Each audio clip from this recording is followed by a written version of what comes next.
ನಮಸ್ತೆ ಸದಾವತ್ಸಲೆ ಮಾತೃಭೂಮಿ. ಇದು ಡಿಕೆ ಶಿವಕುಮಾರ್ ಅವರು ವಿಧಾನಸಭೆಯಲ್ಲಿ ಹೇಳಿದ್ದು ಆರ್ಎಸ್ಎಸ್ ಗೀತೆಯನ್ನ ಹೇಳಿದ್ದಿದೆಯಲ್ಲ, ಇದು ಕಾಂಗ್ರೆಸ್ನಲ್ಲಿ ಕಿಚ್ಚನ್ನ ಹತ್ತಿಸಿದೆ. ಆರ್ಎಸ್ಎಸ್ ಗೀತೆ ಹಾಡಿದ್ದಕ್ಕೆ ಸ್ವಪಕ್ಷದಲ್ಲೇ ಡಿಕೆಶಿ ವಿರುದ್ಧ ಒಂದು ಗುಂಪು ಸಿಟ್ಟನ್ನ ಹೊರಹಾಕಲಾಗ್ತಾ ಇರುವಂಥದ್ದು. ಯಾಕೆಂದ್ರೆ ಒಂದು ಸಂದರ್ಭ, ಸನ್ನಿವೇಶ, ಅವಕಾಶಕ್ಕೋಸ್ಕರ ಕಾಯ್ತಾ ಇದ್ರು ಡಿಕೆ ಶಿವಕುಮಾರ್ ಅವರನ್ನ ಹೇಗಾದ್ರೂ ಮಾಡಿ ಹಣಿಬೇಕು ಅಂತ. ಆ ಅವಕಾಶ ಸಿಕ್ಕಿದೆಯಾ ಅನ್ನುವಂಥ ಪ್ರಶ್ನೆ ಕೂಡ ಇದೆ. ಡಿಕೆ ಶಿವಕುಮಾರ್ ಕ್ಷಮೆ ಕೇಳಲಿ ಅಂತ ಹರಿಪ್ರಸಾದ್ ಅವರು ಪಟ್ಟಣ ಎಳೆದಿದ್ದಾರೆ. ಮತ್ತೊಂದ್ ಕಡೆ KN ರಾಜಣ್ಣ ಹೇಳ್ತಾ ಇದ್ರು, ನಮ್ಗೆ ಒಂದು ಅವ್ರಿಗೆ ಒಂದು ಅನ್ನುವ ರೀತಿಯಾದಂಥ ರೂಲ್ಸ್ ಆಗ್ಬಿಟ್ಟಿದ್ಯಾ, ನಾವ್ ಹೇಳಿದ್ರೆ ತಪ್ಪು, ನಾವು ಮಾಡಿದ್ರೆ ತಪ್ಪು, ಅವ್ರು ಮಾಡಿದ್ರೆ ಸರಿನಾ ಅನ್ನುವಂಥ ಪ್ರಶ್ನೆಯನ್ನ ಮಾಡಿದ್ರು. ಬಹಿರಂಗವಾಗಿ ಆಕ್ರೋಶವನ್ನ ವ್ಯಕ್ತಪಡಿಸಿದ್ರು. ಪ್ರಚಾರದ ಗಿಮಿಕ್ ಅಂತ ಬಿಜೆಪಿ ತಿರುಗೇಟನ್ನ ಕೊಟ್ಟಿದೆ. ಹೈಕಮಾಂಡ್ಗೆ ದೂರನ್ನ ನೀಡಲಿಕ್ಕೆ ವಿರೋಧಿ ಬಣ ಪ್ಲಾನ್ ಮಾಡಿದೆ. ನವೆಂಬರ್ ಕ್ರಾಂತಿಗೆ ಮುನ್ನುಡಿ ಬರೆದ್ರ ಡಿಕೆಶಿ ಅನ್ನುವಂಥ ಪ್ರಶ್ನೆ. ಡಿಕೆಶಿ RSS ಗೀತೆ ಬಗ್ಗೆ ಕಾಂಗ್ರೆಸ್ ನಾಯಕರು ಏನ್ ಹೇಳಿದ್ದಾರೆ, ಬಿಜೆಪಿ ಏನ್ ಹೇಳಿದೆ ನೋಡ. ಕೆ ಶಿವಕುಮಾರ್ ಅವರು ಡೆಪ್ಟಿ ಮುಖ್ಯಮಂತ್ರಿಗಳಾಗಿ ಸಂಘ ಪ್ರಾರ್ಥನೆ ಮಾಡೋದ್ರಲ್ಲಿ ನಮ್ದೇನು ಅಭ್ಯಂತರ ಇಲ್ಲ. ಆದರೆ ಕಾಂಗ್ರೆಸ್ ಅಧ್ಯಕ್ಷರಾಗಿ ಅವರು ಆ ರೀತಿ ಹೇಳೋಂಗಿಲ್ಲ. ಅವ್ರು ಕಾಂಗ್ರೆಸ್ ಅಧ್ಯಕ್ಷರಾಗಿ ಹೇಳಿದರೆ ಅವರು ಕ್ಷಮೆ ಕೇಳಬೇಕಾಗುತ್ತೆ. ಯಾಕಂದರೆ ಮಹಾತ್ಮ ಗಾಂಧಿ ಅವ್ರನ್ನ ಕೊಂದಂಥ ಸಂಘಟನೆ, ಆ ಸಂಘಟನೆಯ ಪ್ರಾರ್ಥನೆ ಮಾಡ್ತಕ್ಕಂಥದ್ದು ಸರಿಯಲ್ಲ. ಯಾರನ್ನ ಮೆಚ್ಚಕ್ಕೆ ಮಾಡಿದ್ದಾರೆ ಅನ್ನೋದು ಗೊತ್ತಿಲ್ಲ. ಆದರೆ ಡೆಪ್ಟಿ ಮುಖ್ಯಮಂತ್ರಿ ಆಗಿ ಮಾಡಿರೋದು ನಮ್ದೇನು ಅಭ್ಯಂತರ ಇಲ್ಲ. ಕಾಂಗ್ರೆಸ್ ಅಧ್ಯಕ್ಷರಾಗಿ ಮಾಡಿದರೆ ಅವರು ಕ್ಷಮೆ ಕೇಳಬೇಕಾಗುತ್ತೆ. ಅವ್ರು ಏನು ಬೇಕಾದ್ರೂ ಮಾಡ್ಬೋದ್ರಿ. ಅವ್ರು RSS ಗೀತೆ ಬೇಕಾದ್ರೂ ಆಡ್ಬೋದು. ಅಲ್ಲಿ ಇದು ಎಂಥದ್ದು ಅಮಿತ್ ಶಾ ಜೊತೆನಲ್ಲಿ ಹೋಗಿ ಸದ್ಗುರು ಇವರು ಡಯಾಸ್ ಮೇಲೆ ಕೂತ್ಕೋಬೋದು.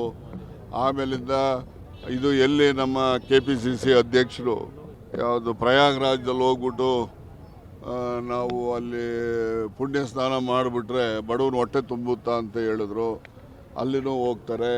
ಇವೆಲ್ಲ ಇರೋವಂಥವು. ಇದ್ರ ಬಗ್ಗೆ ಜನ ತೀರ್ಮಾನ ಮಾಡ್ತಾರೆ.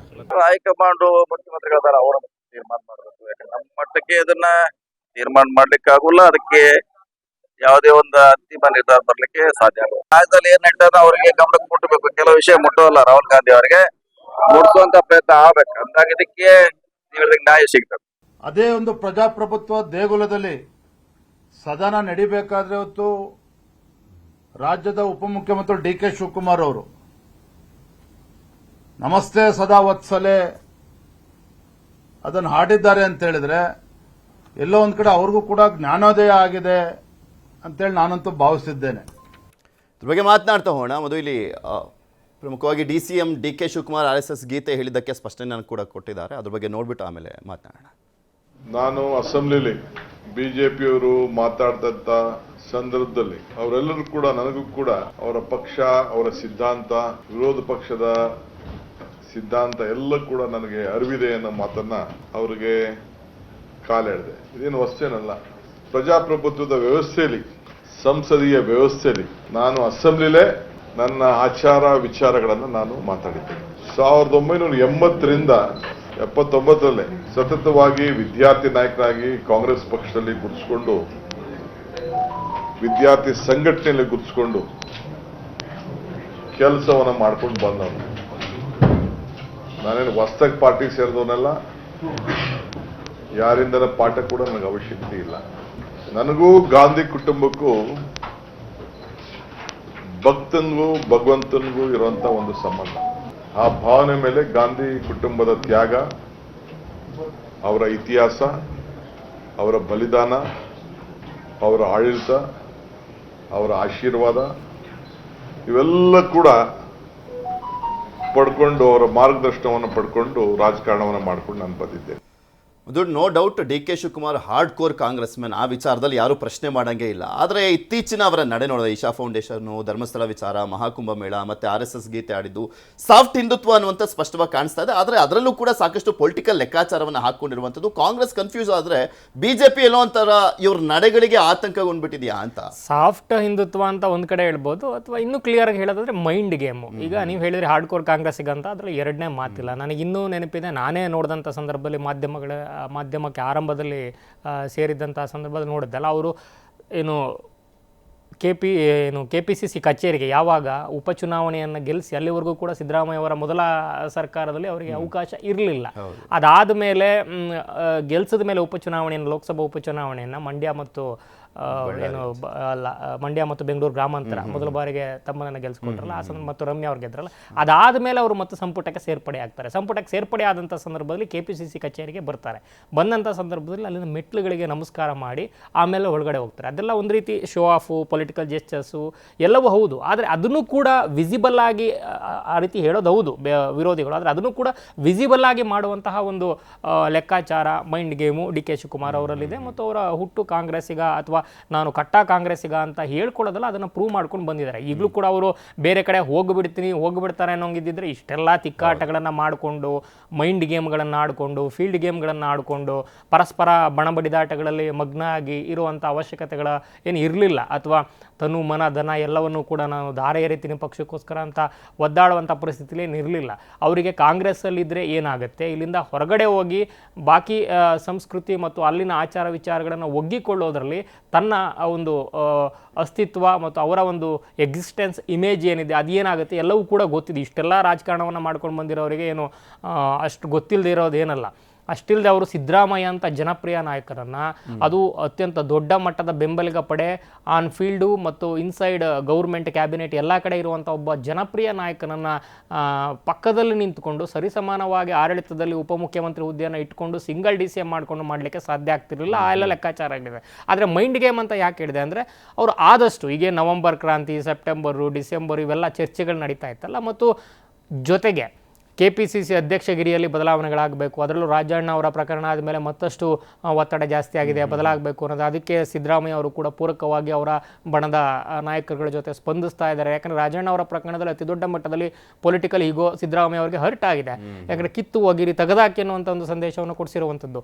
ಆ ಒಂದು ಹಿನ್ನೆಲೆಯಲ್ಲೇ ಈಗ DK ಶಿವಕುಮಾರ್ ಅವರ ಈ ಒಂದು ವಿಚಾರದಲ್ಲಿ ಮಾತನಾಡ್ತಾ ಸತೀಶ್ ಜಾರಕಿಹೊಳಿ ಅವರು ಏನು ಹೇಳಿದರು, ಕೆಲವೊಂದು ವಿಚಾರಗಳು ತಲುಪ್ತವೆ ರಾಹುಲ್ ಗಾಂಧಿ ಅವರಿಗೆ, ಕೆಲವೊಂದು ತಲುಪಿಸಬೇಕಾಗುತ್ತೆ ಅಥವಾ ತಲುಪುವಂತ ಆಗುತ್ತೆ ಅನ್ನೋ ರೀತಿ ಮಾತಾಡಿದ್ರಲ್ಲ. ಸೊ ಅದು ಕೂಡ ನಿರಂತರವಾಗಿ ನಡೀತಾ ಇದೆ. ಸೊ ಈ ಹಿನ್ನೆಲೆಯಲ್ಲಿ ಮತ್ತು ಹರಿಪ್ರಸಾದ್ ಅವರು ಮಾತನಾಡಿರುವಂಥ ಸಂದರ್ಭದಲ್ಲೂ ಕೂಡ ಒಂದು ಸೂಕ್ಷ್ಮವಾಗಿ ಗಮನಿಸಿ, DCM ಆಗಿ ಓಕೆ ಮಾತನಾಡಿದರೆ, ಆದರೆ ಅಧ್ಯಕ್ಷರಾಗಿ ಮಾತನಾಡಬಾರ್ದಾಗಿತ್ತು ಅಂತ ಹೇಳೋ ಮೂಲಕ ನಮ್ಮ ಪಕ್ಷದ ತತ್ವ, ಸಿದ್ಧಾಂತ, ಚೌಕಟ್ಟು, ನೀತಿ ನಿಯಮಗಳನ್ನು ಮೀರಿರುವಂಥ ಅಥವಾ ಅವರ ಒಂದು ವೈಯಕ್ತಿಕ ಹಿತಾಸಕ್ತಿಗಳಿಗೆ, ಕುರ್ಚಿಯ ಕಸರತ್ತುಗಳಿಗೆ ಇಂಥದ್ದೆಲ್ಲವನ್ನು ಕೂಡ ಬಹಿರಂಗವಾಗಿ ಬಳಸಿಕೊಂಡು ಕಾರ್ಯಕರ್ತರ ನೈತಿಕತೆಯನ್ನು ಅಥವಾ ನಾಯಕರ ನೈತಿಕತೆಯ ವಿರುದ್ಧ ದಿಕ್ಕಿನಲ್ಲಿ ನಡೀತಾ ಇರುವಂತಹ ಇಂಥ ಒಂದು ನಾಯಕತ್ವ ಬೇಕಾ ಅನ್ನೋ ರೀತಿ ಪ್ರಶ್ನೆ ಮೂಡೋ ರೀತಿ. ಅಂದರೆ ನಾನು ಹೇಳ್ತಾ ಇರೋದು KPCCಗೆ ಸೀಮಿತವಾಗಿ ಆ ಒಂದು KPCC ಬದಲಾವಣೆ ಆಗಬೇಕು ಅಂತ ಏನು ಸಿದ್ದರಾಮಯ್ಯ ಬಣ ಲೆಕ್ಕಾಚಾರ ನಡೀತಾ ಇದೆಯಲ್ಲ ತಂತ್ರಗಾರಿಕೆ, ಅದಕ್ಕೆ ಪೂರಕವಾಗಿ ಮಾತನಾಡೋ ರೀತಿ ಕಾಣಿಸ್ತಾ ಇದೆ. ಮತ್ತು ಇದು KPCC ಅಧ್ಯಕ್ಷಗಿರಿಯ ಸುತ್ತ ಒಂದಷ್ಟು ಚರ್ಚೆಗಳನ್ನು ದಿಲ್ಲಿಯ ಮಟ್ಟದಲ್ಲಿ ಮಾಡಲಿಕ್ಕೆ ಅನುಕೂಲ ಆಗುತ್ತೆ. ಆದರೆ DK ಶಿವಕುಮಾರ್ ಅವರು ಗೊತ್ತಿದೆ, at the cost of me ಏನಾದರೂ ಆಕ್ಷನ್ ತಗೊಳಕ್ಕಾಗುತ್ತೆ. ಅದೇ ಮಾತನ್ನ ರಾಜಣ್ಣ ಅವರು ಕೂಡ ಅಕ್ನಾಲೇಜ್ ಮಾಡಿದ್ದು, ಅವ್ರು ಏನಾದರೂ ಹೇಳ್ಬೋದು ಬಿಡಿ ನಡೆಯುತ್ತೆ ಅಂತ.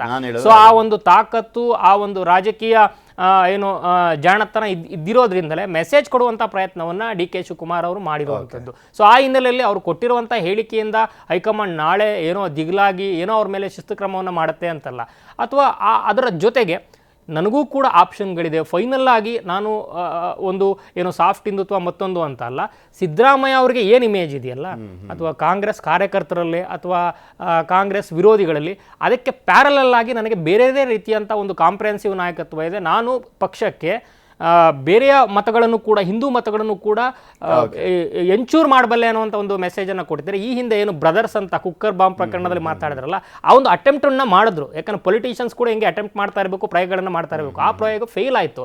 ಸೊ ಈ ಪ್ರಯೋಗದ ನಾನು ಫಿಟ್ ಆಗಲ್ಲ, ಇದು ಸಿದ್ದರಾಮಯ್ಯ ಅವರಿಗೆ ಸರಿ ಅಂತ ಬಿಟ್ಟು ಅವ್ರದ್ದು ಕೋರ್ ಇಶ್ಯೂ ಏನಿದೆ ಅದಕ್ಕೆ ನನ್ನ ಆಚಾರ, ಧರ್ಮ, ಸಂಸ್ಕೃತಿ ಅಂತೇಳಿ ಇಶಾ ಫೌಂಡೇಶನ್ ಅಲ್ಲೂ ಕೂಡ ಅದೇ ಮೆಸೇಜನ್ನು ಕೊಟ್ಟರು, ಕುಂಭಮೇಳದಲ್ಲೂ ಅದೇ ಮೆಸೇಜನ್ನು ಕೊಟ್ಟರು, ಇವಾಗಲೂ ಕೂಡ ಅದೇ ಮೆಸೇಜನ್ನು ಕೊಟ್ಟಿದ್ದಾರೆ.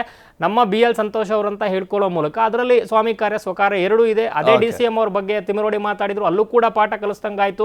ಇಂಡೈರೆಕ್ಟ್ ಆಗಿ ಏನು BL ಸಂತೋಷ್ ಅವರ ಹೆಗಲ ಮೇಲೆ ಗನ್ ಇಟ್ಟು ಜೊತೆಗೆ ಪಾರ್ಟಿಗೂ ಕೂಡ ಮೆಸೇಜ್ ಅನ್ನು ಕೊಟ್ಟಂಗಾಯ್ತು. ಮತ್ತು BJPಯ ಹೋರಾಟವನ್ನು ಕೂಡ ಪಕ್ಷದ ಅಧ್ಯಕ್ಷರಾಗಿ, KPCC ಅಧ್ಯಕ್ಷರಾಗಿ ಅದನ್ನು ಕೂಡ ಡೈವರ್ಟ್ ಮಾಡುವಂತ ಪ್ರಯತ್ನವನ್ನ ಈ ಒಂದು ಎಂಟೈರ್ ಪ್ರಕ್ರಿಯೆಯಲ್ಲಿ ಮಾಡ್ದಂಗಾಯ್ತು, ಡ್ಯಾಮೇಜ್ ಕಂಟ್ರೋಲ್ನ ಹಿನ್ನೆಲೆ. ಸೊ ಈ ಹಿನ್ನೆಲೆಯಲ್ಲಿ ಒಂದು ರೀತಿ ರಾಜಕೀಯ ಜಾಣತನ ಮೈಂಡ್ ಗೇಮ್ ಅಂತ ಕರಿಬಹುದು. ಎಷ್ಟು ಸಾಧ್ಯನೋ ಅಷ್ಟು ಮಟ್ಟಿಗೆ ಹೆಂಗಿದ್ರು ಅಲ್ಪಸಂಖ್ಯಾತ ಓಟ್ ಬರುತ್ತೆ, ಹಿಂದುಳಿದ ವರ್ಗಗಳ ಓಟ್ ಎಷ್ಟು ಬರುತ್ತೋ ನೋಡೋಣ, ದಲಿತ ಓಟ್ಸ್ ಬರುತ್ತೆ, ಎಷ್ಟು ಸಾಧ್ಯನೋ ಅಷ್ಟು BJP ಮತ ಬುಟ್ಟಿಗೆ ಕೈ ಹಾಕಿ ನನ್ನ ತಂತ್ರಗಾರಿಕೆ ಅಂತ ಹೇಳ್ಕೊಂತಾರೆ. ನಾಳೆ ಯಾರಾದ್ರೂ ಹೈಕಮಾಂಡ್ ಮಟ್ಟದಲ್ಲಿ ಕೆಣಕಿದ್ರೆ ಇದು ನನ್ನ ತಂತ್ರಗಾರಿಕೆ, ಪಕ್ಷದ ಅಧ್ಯಕ್ಷನಾಗಿ ನಾನು ಕೊಡಬೇಕಾದಂತ ಅನಿವಾರ್ಯತೆ ಇತ್ತು, ಅದಕ್ಕೆ ಕೊಟ್ಟೆ ಅಂತ ಅವರಿಗೆ ಪೂರಕವಾಗಿ ಇದನ್ನ ಸಮಜಾಯಿಷಿಯನ್ನು ಕೊಡುವಂತ ಸಾಧ್ಯತೆಗಳನ್ನ ನೋಡಬಹುದು.